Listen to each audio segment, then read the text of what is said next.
Hey, this is Anney. And Samantha. And welcome to Stuff Mom Never Told You, a production of iHeartRadio.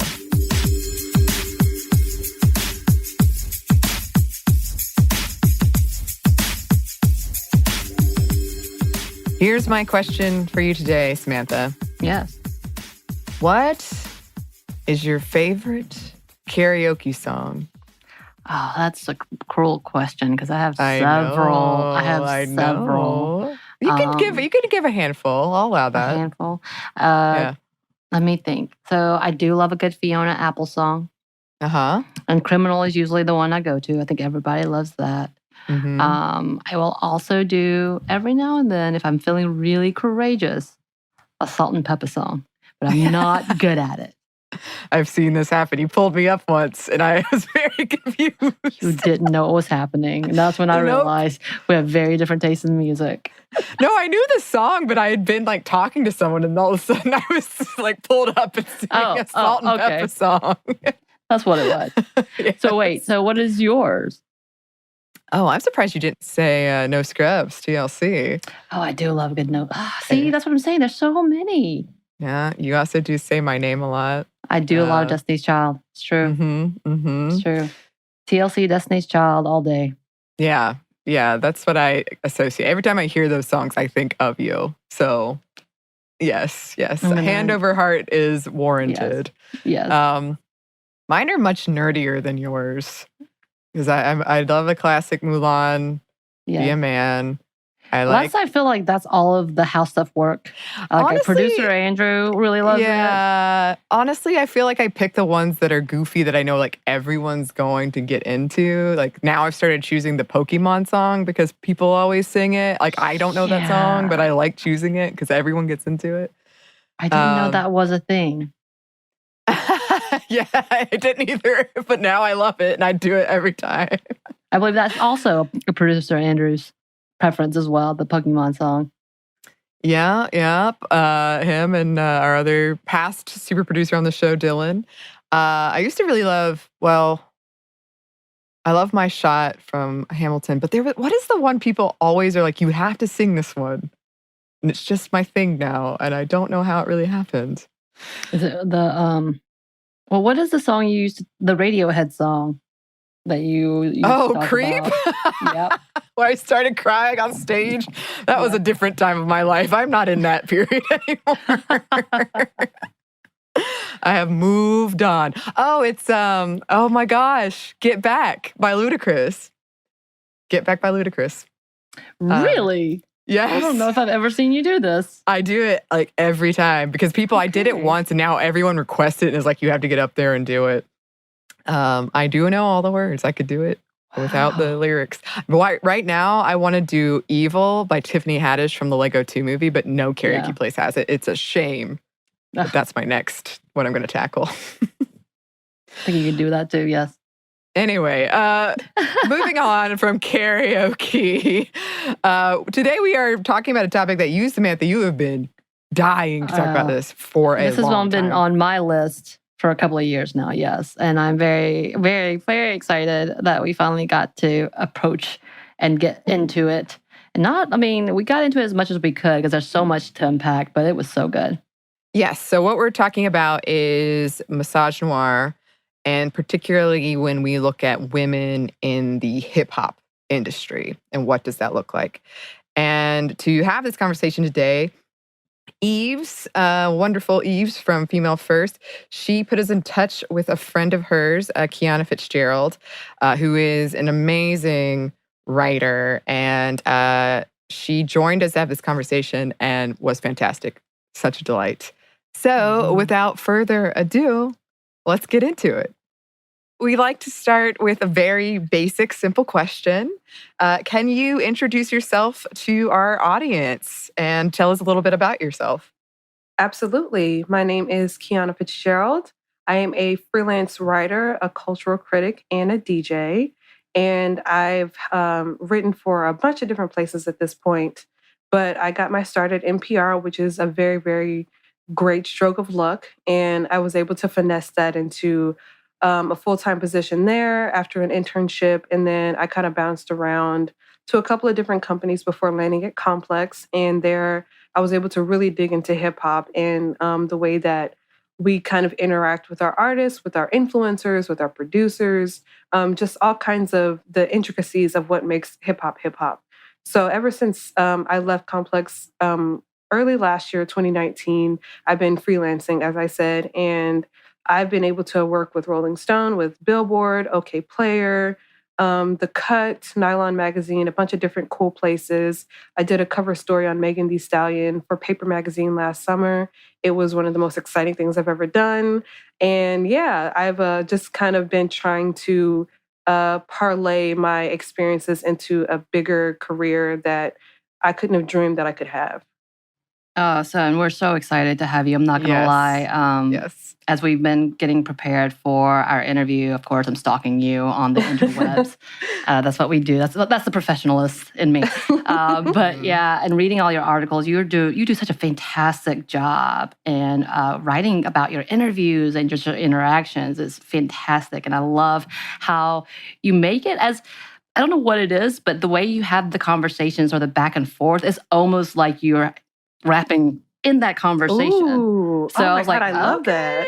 No, I really was. I was like, I feel like I'm kind of bopping to this, even though I'm just reading an interview.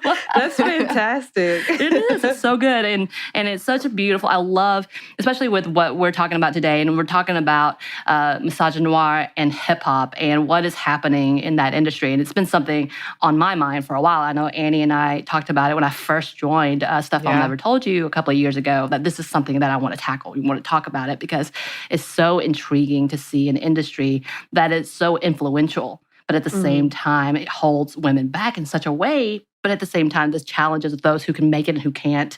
Yeah. Of course, that goes into the bigger conversation of what's happening within the industry in itself when in a time of Black Lives Matter, Say Her Name, and Me Too, hashtag Me Too. So it's a big conversation. And again, thank you so much for joining us because I have 10,000 things I want to talk about with you. And I feel like I kind of already know you from the articles that you write. And I know, by the way, I also went through your Patreon. Fantastic. Oh, thank you. Thank you so much. Open and vulnerable. And of course, we're going to get that information out. Yes. But yeah, one of the big articles I know you talked about was from 2018, and the title is Why Can There Only Be One Dominant Woman in Rap? Yes. And I've been asking this question for not only just in rap, but in all of professionalism, all of hobbies, anything. Why is there such limited space for women? And then when we talk about Black women, even less, and women of color, even less space. Yeah. And you talk about the theory of social constructionist theory, which was fantastic. Can you talk a little bit more about that and how it relates and affects hip hop and how it limits women? I know there's 3 questions, but. Oh, no, sure. Well, I will say I haven't read that article since 2018. So I'm like, what did I write? So can you refresh my memory on that theory? I'm sorry.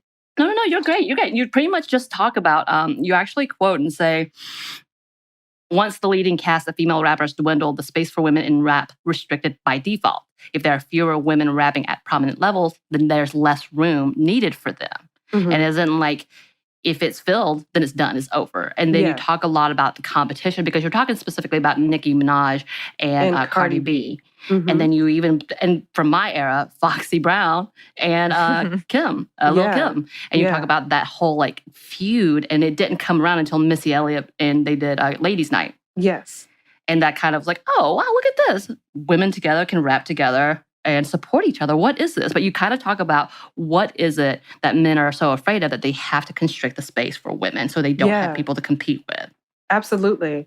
So yeah, in writing that article, I was really just surrounded, in the Complex office by a bunch of men, and we were always talking about, 21 Savage, Lil Yachty, like all these men. And I was just kind of like, when we have these conversations, we talk about either one woman, no women, or maybe 2 women at a time. And I just wanted to get to the bottom of why the conversations were so, restricted. And I just delved into as much as I could find about the way that we interact with each other as a society and the way that we interact with each other within our own, spaces of music, of culture, of of knitting or whatever, like all these different things that we interact with on a regular basis. I wanted to really get to the bottom of why are women so often told that we don't fit in or told that we can't be a part of something, even though we've been there since the beginning, even though we've been supporting those cultures since the beginning.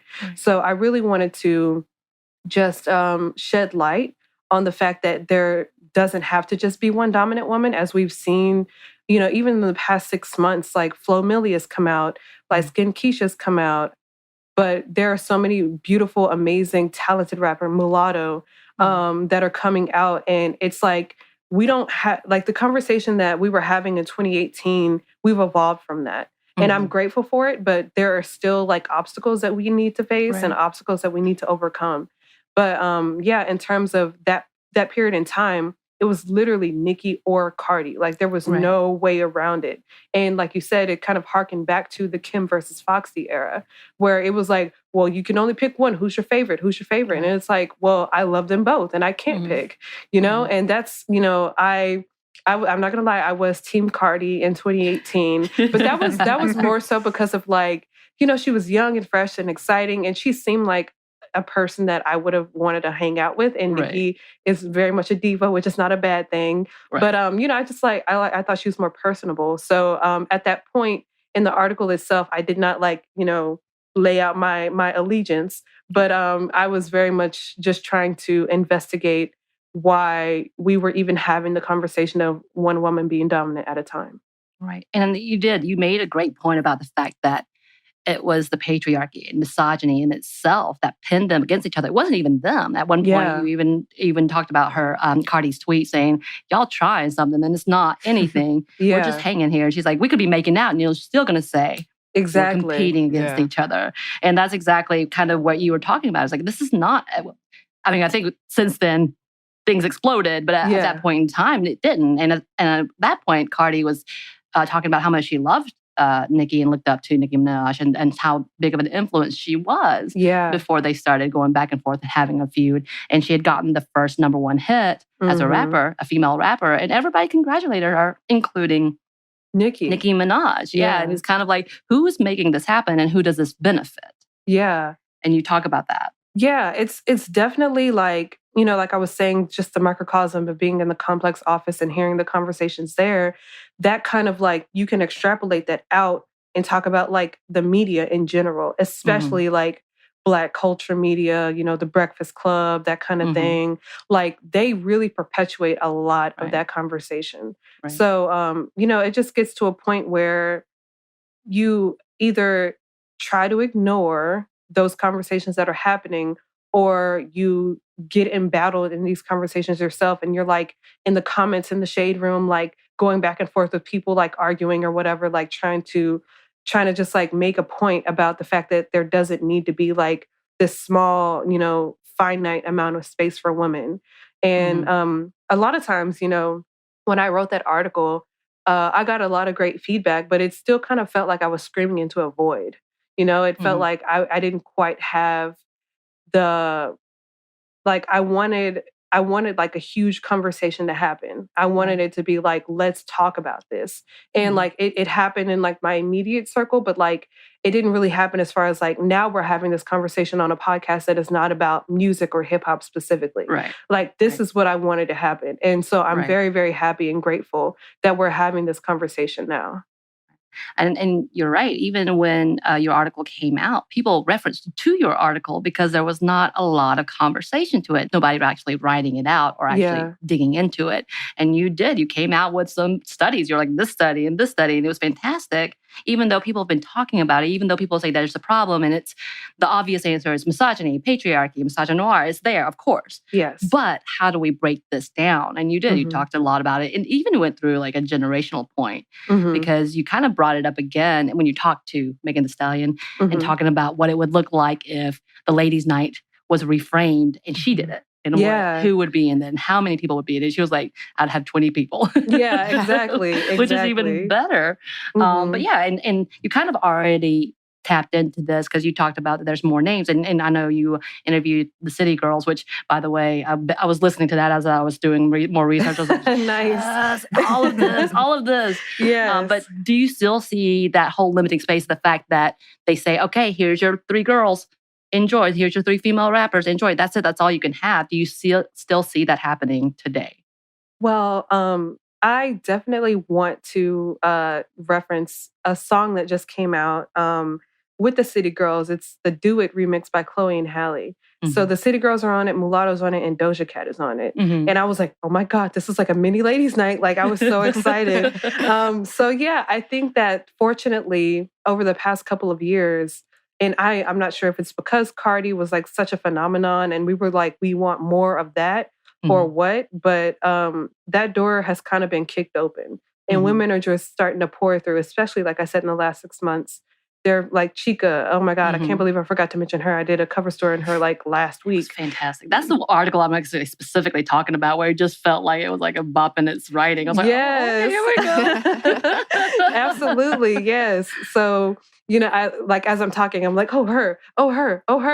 Yeah. And that's what I've always wanted, is to just be able to like have a conversation and be able to mention like more than like, 5 women at a time, like hold up one hand and name this, and that's it. Like at this point, it's like I have friends that put me on to like new women, and I am just like thrilled that we have more space, because even though like it was just a couple of years ago, it felt like it lasted for so long that it was like Nicki or Cardi. There is no in between. Like, and even like the City Girls came up right around that time, and nobody was really talking about them. Like Drake, had the "In My Feelings" song, and he mentioned them, and they were featured on it, like in their own kind of chopped up way. It was still like they weren't a part of the bigger conversation yet. And it's like now it's like they're everywhere, and Doja Cat is everywhere. She had her number one as well. So it's very exciting. I'm just like super thrilled, and I can't wait to see how many more women come through the door. Right. Yeah, and sort of going off of that, when we're talking about this limited space for female rappers and how that is changing, we do have some numbers of women in the industry. So women actually only make up about 22.4% of artists, 12.3% of songwriters, and only 2% of producers. And this is from a 2018 study. So that is from when you were talking, when it was Cardi B, Nicki Minaj. So things have changed. And if we look at Grammy nominees, we see a similar thing. So what is it about this industry, do you think, makes it so hard for women to break into? That's a great question. To be honest, like, I think it's like so many other industries where men kind of shoehorn themselves into positions of power and made it so that, an aside, I want to talk about, there's a documentary that just came out called On the Record. And it talks about Russell Simmons and using his position of power to basically coerce, harass, allegedly, I want to make that clear, assault women. And, a slew of women have come forward and talked about their experiences with him. And that's not an isolated situation. Like men often, especially in the music industry, men often use their power to lord it over women and say, hey, do this for me and then you'll get your record. There have been plenty of women who have been buried because they either didn't do what they were asked to do, or they did it and then the men just threw them to the side because they got what they wanted. Right. So, there are some powerful women who have kind of been able to escape those clutches. But yeah, I mean, men, I don't want to be like, men are terrible, but like, it's just kind of like, as with anybody that gets, an inkling of power, you wanna wield it. You wanna throw it around, and you wanna see what you can get out of somebody. And so for so long, I feel like women were excluded because they either went with the route and then they were found out, and it was like, oh, well, she did that for that, so what is she willing to do for this? Or they didn't do it at all, and then they were just like closed out. Right. So I feel like that's especially the case with music. especially with hip hop specifically. And thankfully, we do have some pioneers like the Queen Latifahs, like the Salt and Peppers, who were able to like skate by those issues because they were like, I don't know. I wish I could have a conversation with them and ask them how they were able to work around that. Right. But yeah, for the most part, I just feel like, especially in an industry like hip hop where the lyrics, from like the 90s to now have been about like, sex and what they want from women and how they treat women and what they do with women and all that kind of stuff. It's explicit. It's right there in your face. Right. And so I'm confused about why we won't just admit that that's what's going on. I feel like people don't really talk about that. And I'm glad that this On the Record documentary came out because up until like, I want to say last month, and even I was watching, the Rough Riders Chronicles that BET put out, and Russell Simmons popped up. And I was like, what? Like he's still there. And I feel like people are not gonna like ever sit him to the side and be like, okay, this is someone that did a lot for the culture, but he also did a lot to harm the culture. And who knows how much further we would be if he hadn't done what he had done, allegedly. Right. So, yeah, I feel like hip hop is just an industry where women are treated as accessories, as, as objects, as not human beings. And I really hope that things are changing now. We'll talk more about how women aren't really seen as, especially Black women aren't really seen as fully realized human beings. But yeah, for now, I just want to say that, yeah, hip hop has got some issues. And I really hope that we take some time to address it.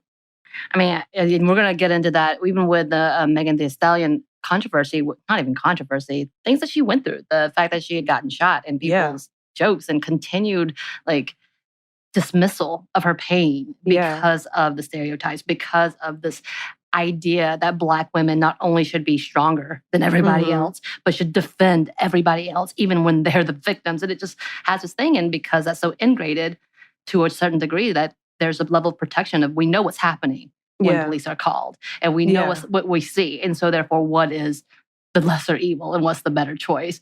And then still being raked over the coals for it and trying to, and still being the villain in this story. It's just a whole thing. It's bizarre. Yeah. It's just such a whole thing. And I'm very baffled. And I'm just like this whole level of where we are in Me Too, because that's kind of one of the things that I did want to get into as well in the hashtag Me Too era.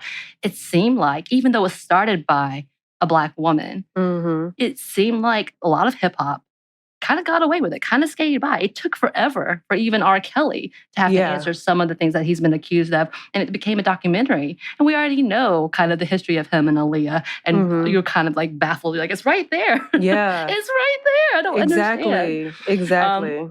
But yeah, how do you see, has it, and maybe it's just me, maybe it's me beyond the outskirts of enjoying it as just entertainment and not understand the culture behind it and the depths of it, being from the country of Georgia. But have you seen a big effect in the hip hop industry with the hashtag Me Too movement? Oh, Lord. That's a loaded question. I know. I mean, it's loaded, but like I sigh because nothing has happened, and with the exception of a Russell Simmons, and even that is like still up in the air. Right. There are people who I've listened to, who I was a big fan of, just like from older people, like, I think Nelly was accused of something. And then there are these younger kids that I listened to a lot, like in 2016. And, I just kind of went down a rabbit hole and I saw these stories that these girls were putting out, and they were just kind of like, he did this. And I was just like, no, this is unbelievable. Like, I love this kid. And, it's really bizarre because aside from those like, forum pages that I was on, nobody's talking about it. Nobody's getting canceled. And I feel like cancellation is like, it's nothing. Like at the end of the day, like, unless you're going to prison, like you're not getting canceled. Right. And, so I feel like hip hop hasn't been hit by the Me Too movement yet. And I I'm nervous because I feel like it's inevitable, especially, after the Megan situation and her coming out and saying, Tory Lanez did this. Like, Right. it took a lot for her to do that. And Right. I can only imagine like how stressful that was for her. But I feel like she did it because, we were in a situation where men can do pretty much anything. Like they can, beat their wives. They can, force their women to have abortions. Like they can do all these things and they'll still like get a feature with a Kendrick Lamar or something like Right. that, you know? So it's like, it's just really disheartening to be honest, because, I'll be like with a friend and we'll be listening to something and then a song by one of those artists will come on and I'll be like, can we not listen to this? And they're like, why not? And I'm like, have you not heard anything? Right. Right. So it's like, it's like I'm in this silo where I'm like getting all this information and I'm making personal decisions about what I prefer to listen to or not to listen to now. And I'm still out and not now because we're in COVID, but like, when I was like out and about, Right. like at certain places or, hanging out with friends. And, even the late XXXTentacion, like, he was somebody that was wildly popular, had cosigns by Kendrick, had cosigns by, I think, Kanye West at one point. That kid had a lot of issues. He was very talented. He's one of the ones that I was listening to back in 2016. He was very, very talented, but he was very, very challenged, in a lot of emotional ways. And he took that out allegedly, but, not really allegedly, on, the girl that he was dating. And his fans, his scores of fans, I would write about him. I remember I wrote an article about him for Complex and they tore me to pieces. Like they were just like, you don't know anything about him. He didn't do this. He blah, blah, blah, blah, blah. And then like, like literal audio recordings of him admitting it would come out and they would still be like, but he didn't do it. He didn't admit it. So, it's just kind of like, I don't know if hip hop will ever be affected like as much as Hollywood was, like after it kind of took off there. But yeah, that's something that I'm definitely interested in seeing how things play out over the next couple of years. But yeah, it's a conundrum for sure. Right. I mean, we can look at one of the best examples, Chris Brown. Yeah. And he just made a #1 hit. I mean, it just came out that he just made and won a VMA or something, right? It's kind of like, oh. And again, this kind of goes back to the whole idea, though, in the protection bit, because I've heard this many times and I can see that too, that he's most likely to be, like he did what he did and it was wrong. Yeah. That he's going to be more villainized than a white celebrity. And so therefore, how do you balance this? Like, how do you balance justice at the same time and justice correctly done across the board? It's kind of one of those things. And again, it comes back to the question of Black women feeling the need to protect their men, or not just their men, Black men in general. Exactly. And not having that reciprocated more often than not. And I've said the word misogynoir a lot, and I haven't explained it. Do you want to explain it? Sure. Yeah, I mean, the long and the short of it is, misogynoir is basically any kind of like action or thought that is opposing like the values and the humanization of women. And misogynoir is specifically about Black women. And that's something that goes back thousands of years, something that we have been dealing with since we got to America, feeling as if Black women are superhuman so they can withhold or withstand inordinate amounts of pain, that they can bear like any kind of hardship without feeling emotion. It's basically this thought that Black women don't deserve the same respect or the same like extension of concern as a white woman, as a white man, as anybody that is not deemed the baseline of like, when you turn on the TV, who do you see? It's like typically it's going to be a white man or a white woman. So, so yeah, it's definitely it's a term that like I didn't become familiar with until I moved out of Texas, and that was in like 2013.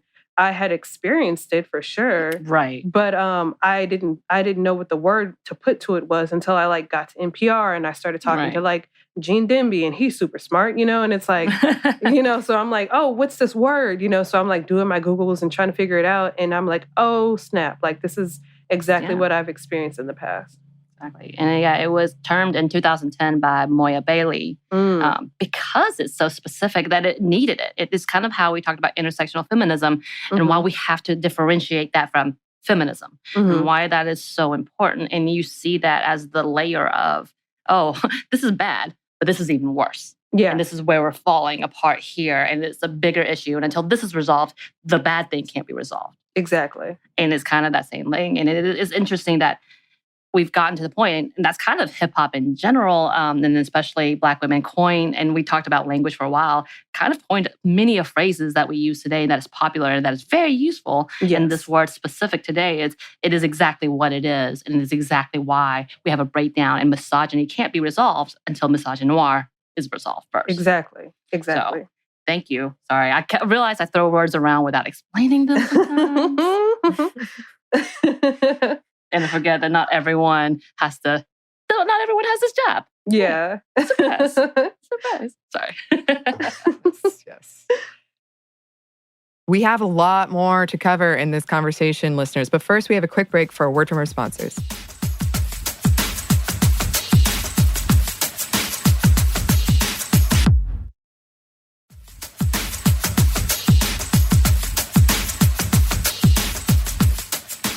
And we're back. Thank you, sponsors.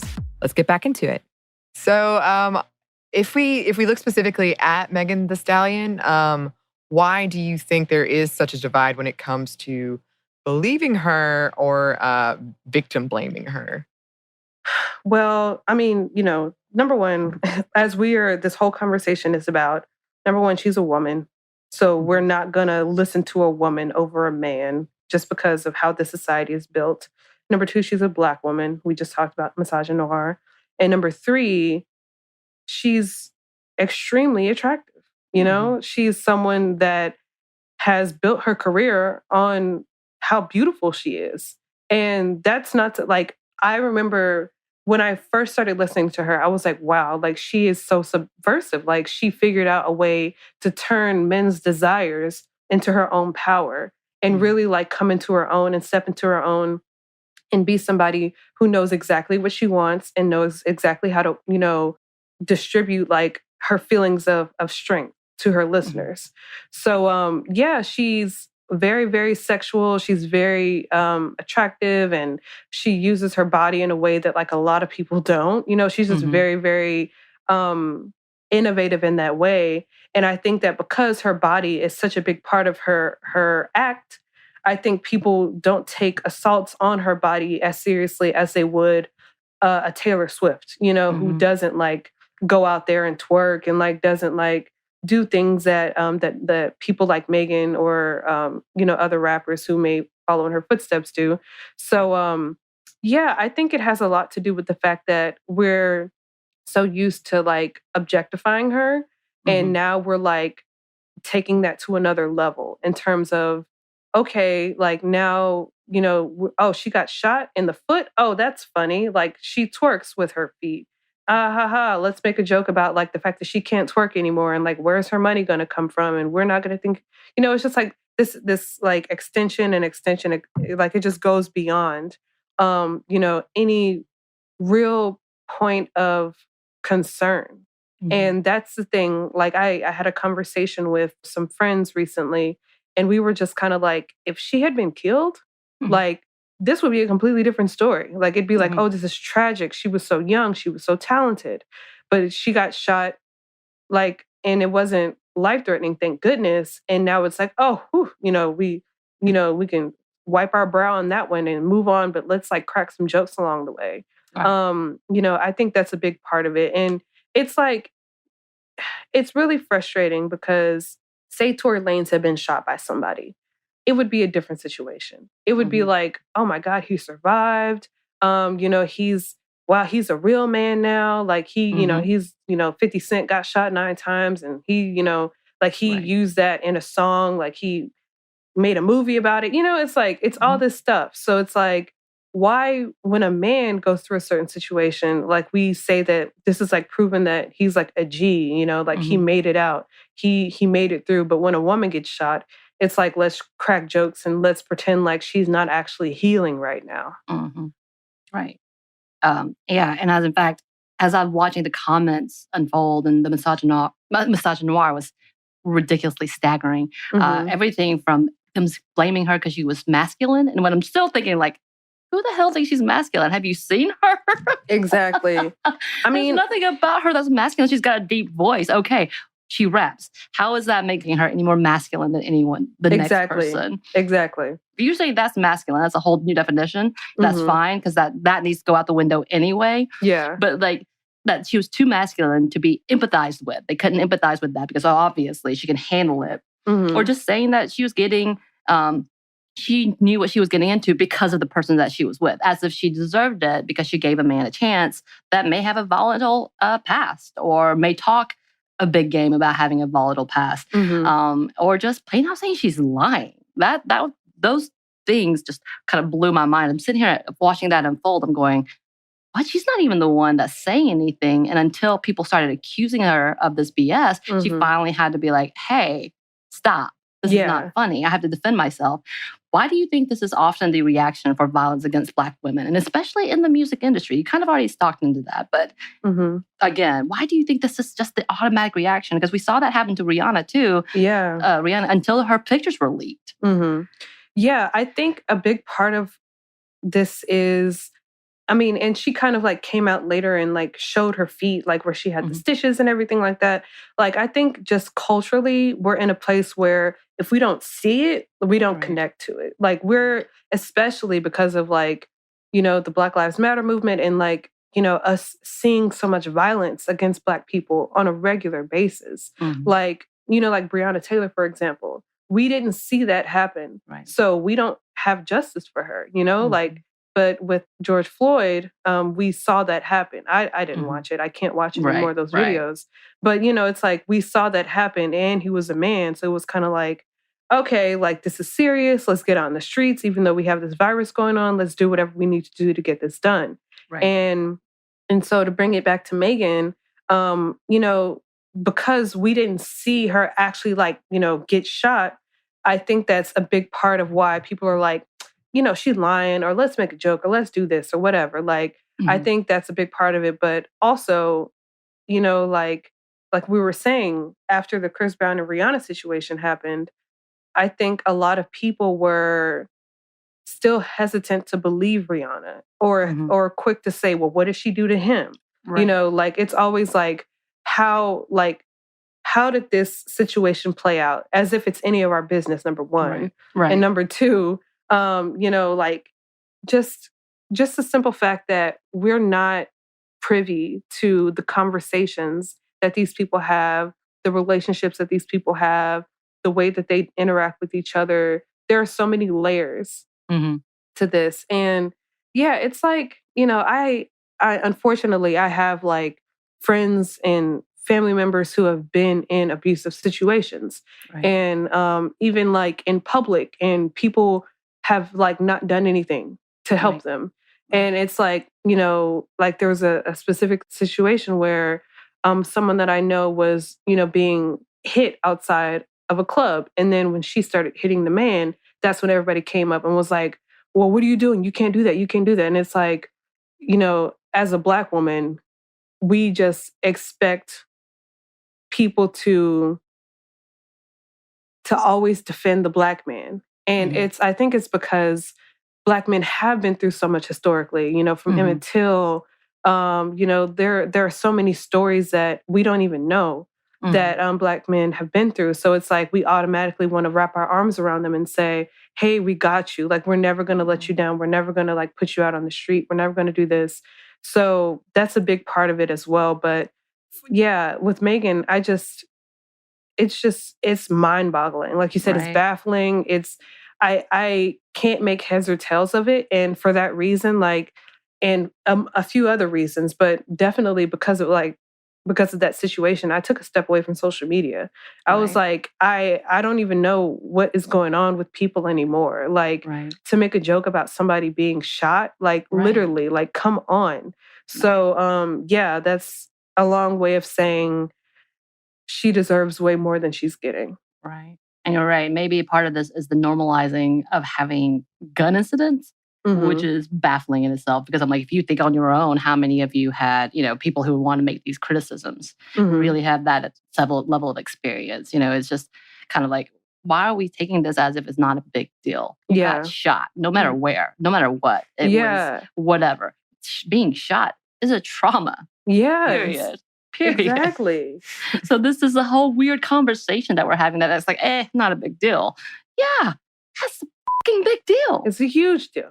But yeah, it's just watching this unfold. There's so many things, but this is watching this unfold in the middle of what is happening in our country in itself. It's just very evident of why movements like Say Her Name is important. Why movements like these conversations that we're having with Me Too, like why these are important, but it's not being recognized in the areas that really need the focus on. Exactly. Yeah. And it's like, there's like this nucleus of like impenetrable like layers that hip hop exists in, It's like, we can't like fight our way into it for some reason. And I think it's, man, like hip hop is just such a huge thing, Like it's the most listened to genre in the world, or at least in the US. And it's just like an incredible force. It informs so much of what we do culturally, not just Black culture, pop culture at large. It's such a big part of how we function.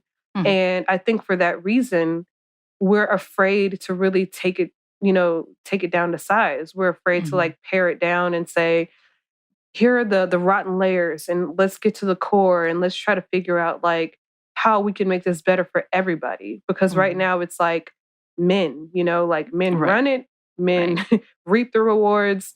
And that's just talking about the people that we see visibly. Like we're not talking about the white men at the top who are really making the money. And, who knows the conversations that they're having up there, about artists like an XXX, artists like a Rich the Kid or a Famous Dexter who have literally been documented doing heinous things and nothing happens.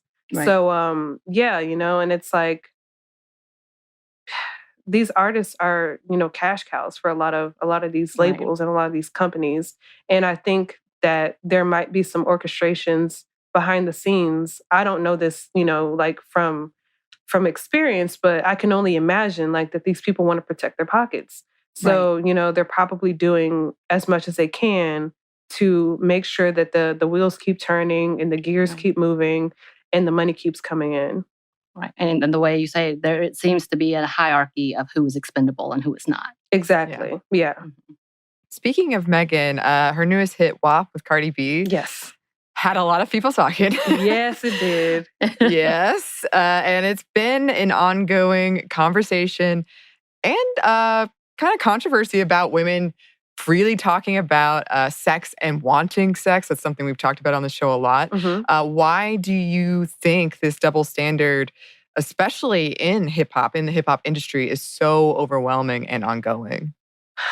I think, my thoughts. I think men just don't want women to have anything. And that's me being like experience, in terms of the workplace, in terms of, dealing with artists. When it comes down to it, any woman that is going to say, I want this and I want it now, like any man is going to be like, well, I mean, you should ask me to give that to you, like you shouldn't say that you want it. I want you to ask me for it. And it's like, no, like I'm going to tell you. So yeah, I think it's absolutely ridiculous that there are so many people up in arms about the song, especially because like a male artist put out a song that was just like about like wanting sex and nobody batted an eye. But that's like literally half the music that's out. Right. Even if it's called like 22-inch rims, like half the song is about like wanting sex and getting sex and having 30,000 women and, feeling like they're the man because they've slept with, X amount of those women. So it's like, you know, like I don't, I wish I had like a very, very straightforward, like, this is why men are upset, because it's mainly men. And it's some women too. It's some women being like, yeah, like, why are you talking about your vagina? And it's like, Right. well, like, why can he talk about his penis and nothing happens? Like, he gets Right. to do what he wants to do.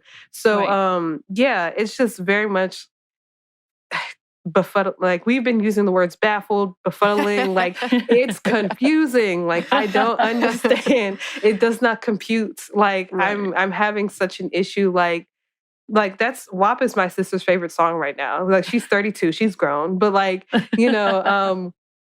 like as soon as we saw the video, like we were like watching the YouTube live where her Right. and Megan were like taking shots and like getting ready for the video to come out and everything. And then we watched the video and then we watched the video again. Right. And then we listened to the real version and we were like, Right. oh, okay, like let's Right. do it. Let's do it. Right. So we were thrilled, we were excited. And then like the next day, like we got up and she checked her social media because like I said, I'm not really on social. And, she was just kind of like, yeah, people are talking about it, but they're not saying what I thought they'd be saying. Right. And, as soon as I heard that like Megan and Cardi had a song together, I knew it was going to be some freak stuff, I was Right. like, of course, like they are coming together, they're joining forces, like they are going to be on some stuff. So, And they were. And there's nothing wrong with that. And if anything, like, it just reminds me of like Lil' Kim, like when she came out Yeah. and, like people were taken aback, but they clutched their pearls for a little bit. And then they were like, okay, this is who Kim is. Like, she can come out with the hardcore and talk about, whatever she wants to do. And we accept her for that. So I'm hoping moving forward, like, it's kind of like Kim, like, kicked the door open and then did what she had to do. And then, like, things happen in her career or whatever. And the door's kind of like eked back closed. Right. And now, like, Cardi and Megan are like kicking that door open again. And I'm really hoping that the door will stay open for women to be able to continue talking about their preferences, their proclivities, their like whatever they want, because men do it with reckless abandon and there are no consequences. So, yeah. Yeah. I mean, I'm with you. I loved it. I was like, oh, look, they have all of these women featured. There was one I was confused by, but whatever. I think we're all confused. Everybody kind of just sat there and held by, like, what? No, what? Okay. Yeah. But, they were celebrating women what they do. And I loved all of it. And it's not the first time. Missy Elliott did it too. She did it often. Missy. She would out. Like, she would call men out and she would have them on the damn song to call them out. It was Minute Man, she had 50 Cent. Oh my God. Yes. And even like, oh my God, like Missy I'm so glad you mentioned her because she was the definition of subversive. Like she was so unafraid and is so unafraid to step up and be like, what's the song? Well, I've been listening to Hot Boys a lot. And it's like, she's just kind of like, oh, is that your car? Oh, can you be my date? Can you do this? Can we be together? Right. Like, and she's like unafraid to be like a bird, to be frank, like she's just like, oh yeah, I'm out here and you're out here. So why can't we be out here together? And so I think that's like, of course she was a little bit more, she was direct, but she wasn't like as forthright as WAP is. She was more like, I'm gonna play with your mind a little bit. Right. I'm gonna like use these other terms and like, kind of like skate around it in an artful way. Right. Not to say that like WAP isn't artful, because I think those verses are great. But they had a point. They wanted to be in your face. Yeah, like, exactly. That was purposeful. Mm-hmm. Yes, exactly. Exactly. And Missy is purposeful exactly when she wants to be. Right. So it's just like some songs, she'll kind of skate around it and, be cutesy. And then some songs she'll come out and be like, look, I don't want no Minute Man, and it's like, okay. I mean, that song is exactly what you think it is. Yes. But yeah, that's the thing. Is like, this is such a weird thing. Like, why are people surprised, again, that Megan Thee Stallion with Cardi B are going to have this type of lyrics just because you want it to be a little more innuendo? I don't know. Mhm. I mean, it kind of is already with the title, but you know it's going to come out and it's going to smack you in the face. It's going to be very real with what they're saying. Yeah. And that's exactly who they are. And that's exactly what they've never tried to hide that as who they are as artists. Not at So all. why are people shocked? A. B. Yeah, it is the same level of why can't they be? What is this shock and awe? Like, it's 2020. You've heard words from our current president and you're really, really, really shocked by a song? Yeah. I'm not doing good. I get passionate.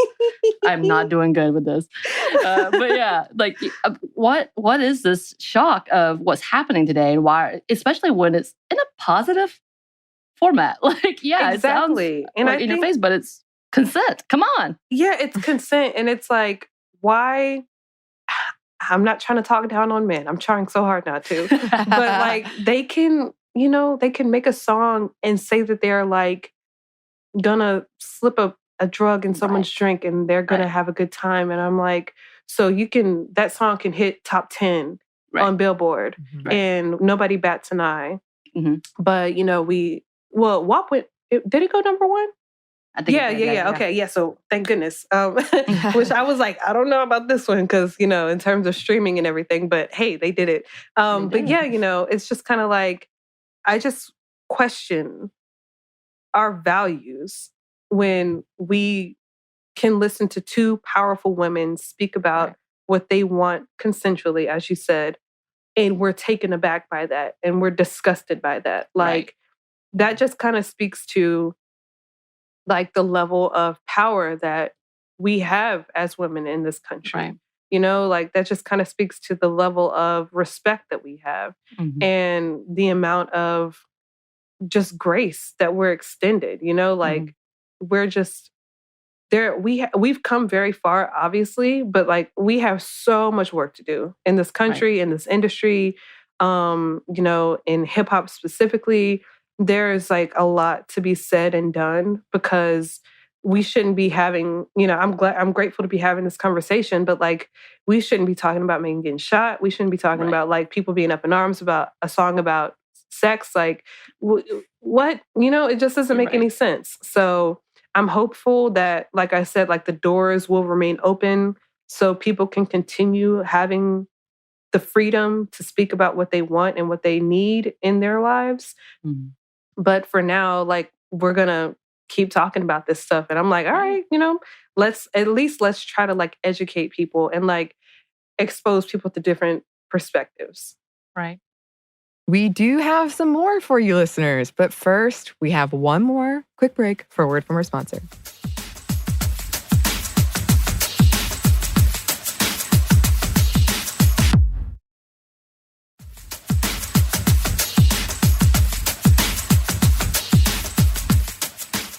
And we're back. Thank you, sponsor. And I did have one last question, and it involves hip hop, but mainly just your personal experiences. Because as I'm researching different things in this industry, even journalists, female journalists, trying to talk about hip hop, which can be enjoyed by all. People want everyone to enjoy it so they can make that money. Like it's obvious. This is exactly what needs to happen. But even one of our Atlanta hip hop journalists talked about how she immediately got accused of. Not accused, but being said, oh, your boyfriend or your husband must have gotten you into hip hop. Oh, the reason you like hip hop or the way, because you know it so well, is because of some man teaching you these things. And then you look at the limited amount of women that are able to be professionals in this type of industry is so small. Why do you think, I mean, the obvious answer is misogyny, patriarchy overall, like in territorial like in conversations. But how do you think people are going to be able to, more women are going to be able to get into this industry to be able to talk about something they love, like hip hop? Yeah, absolutely. Well, I just want to say, my mom introduced me to hip hop, like, and that's like that's one of my proudest things to say. Like she was listening to like crazy stuff, like horrorcore, and I'm like, yes, like give me more, put it in my veins. So that's why I love like so much, like so many different kinds of rap, is because my mom was not afraid to like dig into things and like, like expose her children to like rap that wasn't exactly for kids, but like if it wasn't for her, I wouldn't be doing what I do today. So I just want to put that out there. And yeah, so I really hope that, like, right now there's honestly, it's like kind of ebbing and flowing, but there's definitely a cultural reckoning happening where people are being open about their experiences and being open about their times with companies. Like, I came out and spoke out about my experience at Complex and how, as a Black woman, I was treated like crap. And,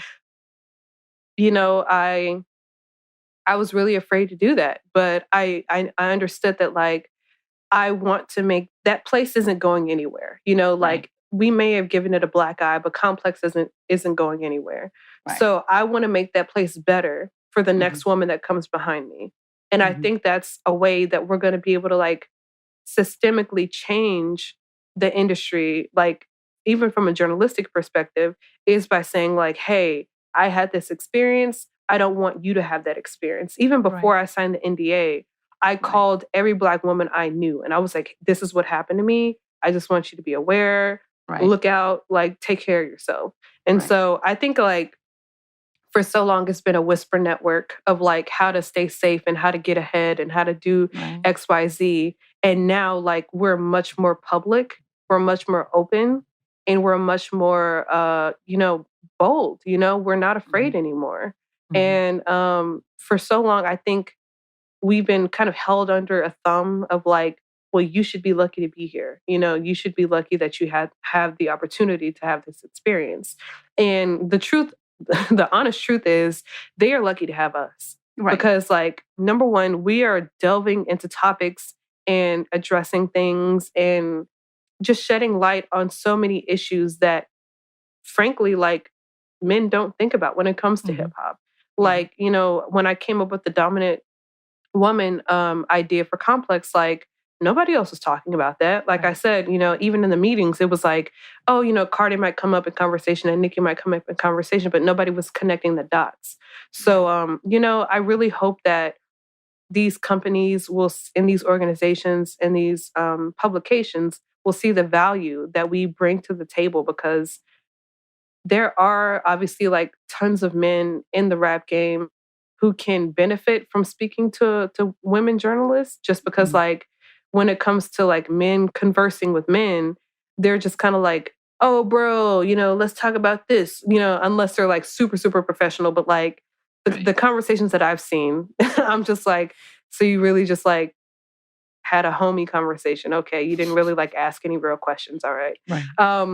But and then there's, like, just the simple fact that, like, there are women in this game too. And not every woman wants to talk to a man, especially when it comes to, like, the first conversation I had with Megan for Complex in the end of 2018.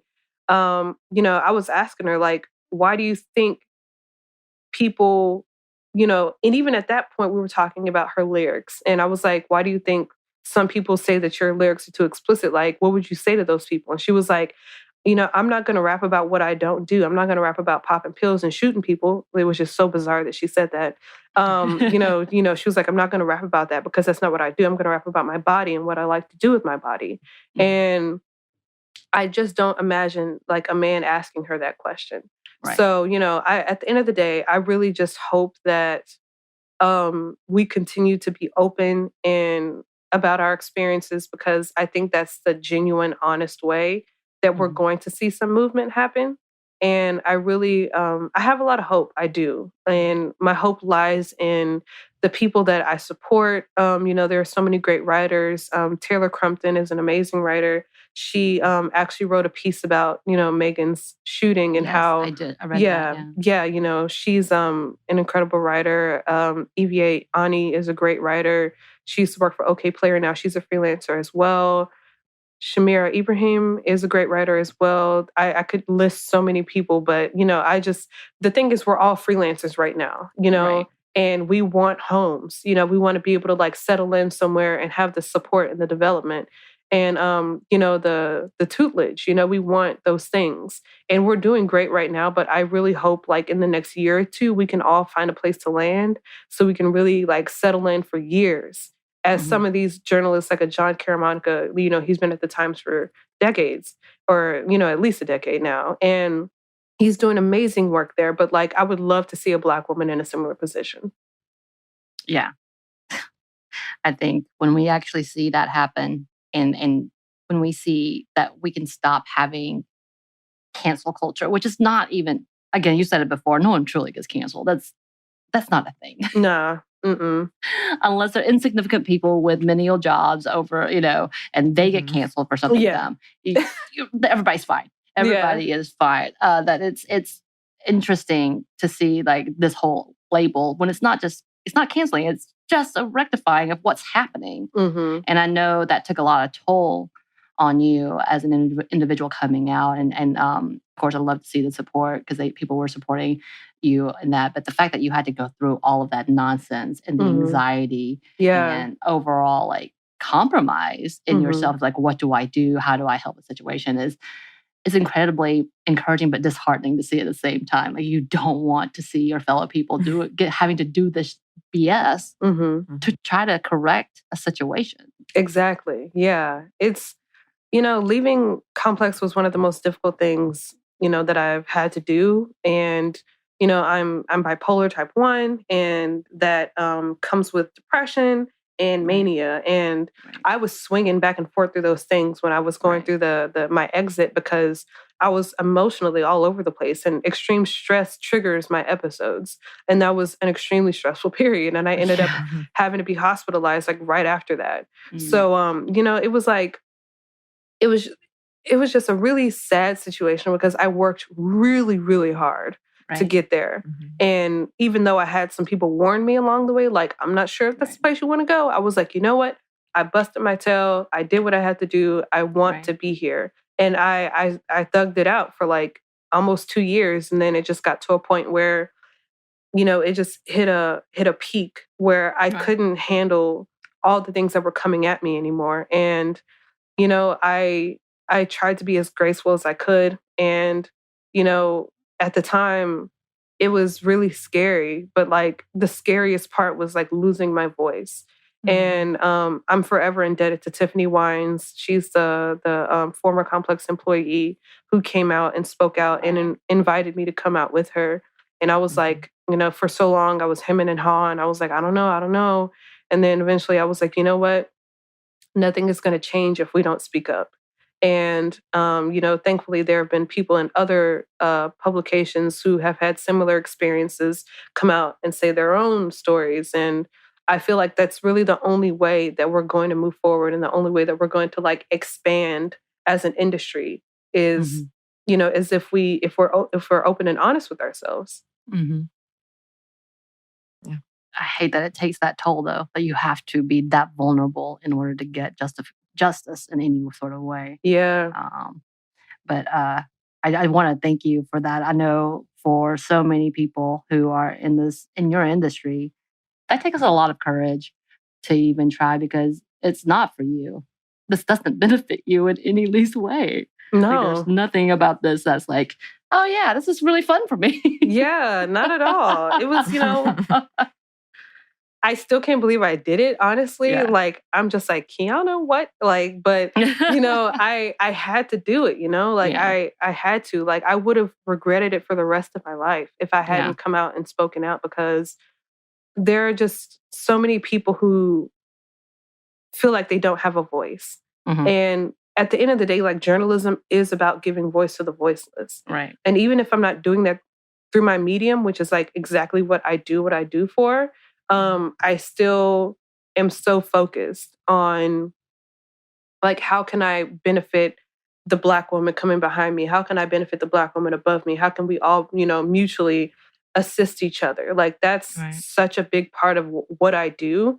And I try to, even in my writing, like, I try to speak to people who like need that extra, arm or that extra hand or whatever. Like, I'd be lying if I said that, like, I don't want to interview like the biggest stars and, the biggest rappers or whatever. Like, of course I want to do that. But at this point, like, I love talking to like the chicas, and I love talking to, the people who are like have so much potential, but like people aren't quite on board with them yet for whatever reason, you know? Mhm. Like that's like my bread and butter. That's how Mhm. I live and breathe. So yeah, that kind of like is, in tandem with how I treat my professional career. Mhm. I try to always work with people who I can assist, who can assist me. How can we all kind of work together and like build, because at the Right. end of the day, like this is what we love to do. And Right. we're very, very blessed to be able to do what we love. Right. And I want to try to keep this going for as long as I possibly can. Right. And kind of when we were talking about your Patreon, it's so open and vulnerable. Uh, and I think you do a phenomenal job in conveying all the Hmm. things Hmm. that you see and struggle with, and I appreciate that. And kind of just to put it out there, what is your Patreon so people can go and sign up and then subscribe to Oh, it? absolutely. Yeah. So my Patreon and most of my socials have the same core, name. It's Kiana Fitz. So patreon.com/KIANAFITZ, Kiana Fitz. And that's my Twitter as well. My Instagram is Outfox, but you don't need, it's, if you want to go, it's Outfox with 2 X's, but my Patreon is where I really, like you said, I try to be vulnerable. I try to pour in as much of myself as I can into that place because I am a freelancer and work comes when it comes. It Mhm. doesn't always hit me when I need it. So to Mhm. be able to like be supported by people who can see the value in my work and see the value in my words on a regular basis is really beautiful. So if you want to support me there, I write about hip hop. I write about my bipolar disorder. I write about hip hop and bipolar, talking about Kanye West. I do a lot of delving into what makes me who I am. So yeah, if you want to check it out, patreon.com/Kiana Fitz. Awesome. Yeah, totally. Go check that out. Is there anything else you want to shout out or highlight before we wrap up here? Oh man. Listen to women rappers. I am so Yes. excited. Like I said, we have Mulatto, we have Light Skin Keisha, we have Flo Milli, we have Chica, we have Megan, we have the City Girls, we have Doja Cat. Like, like I said earlier, I'm a DJ as well, and my sister is like DJing too. And I was like, Oh. you need to make an all women mix. Like, you need to do this. So like that's gonna come out soon. So look out for that. But Yes. but yeah, I'm just like thrilled that I can listen to a playlist for an hour and I don't have to hear a man's voice at all. All right. Like of Yeah. course I have my favorite rappers and they'll always be my favorite rappers, the men, but it's just a special feeling when you can Right. listen to empowered, beautiful, strong women talk about their lives and talk about their experiences and be witty and be, smart and just so much fun. It's just a blast. So yeah, listen to your local women rappers, I would say. Mhm. And that brings us to the end of this interview. It was so good. Do you feel satisfied, Samantha? I am. I feel like it's been a long time coming, and I'm really excited to have more conversations like this. And with her, hopefully, having her back on the show. And you definitely should check out her Patreon because she is so open, and especially for those who struggle with bipolar and the issues that are happening today, and what it looks like, especially when you're in an industry like she was talking about, that you have to be willing to be open and then dig deep Yeah. into the darkness to get Yep. to some of the points. So yeah, go check her out for sure. Definitely, definitely. And thanks again to her for joining us. If you would like to contact us, you can. We have an email, and it is stuffmediamomstuff@iheartmedia.com. You can also find us on Twitter @momstuffpodcast or on Instagram @stuffmomnevertoldyu. Thanks as always to our super producer, Andrew Howard. Thanks, Andrew. And thanks to you for listening. Stuff Mom Never Told You is a production of iHeartRadio. For more podcasts from iHeartRadio, visit the iHeartRadio app, Apple Podcasts, or wherever you listen to your favorite shows.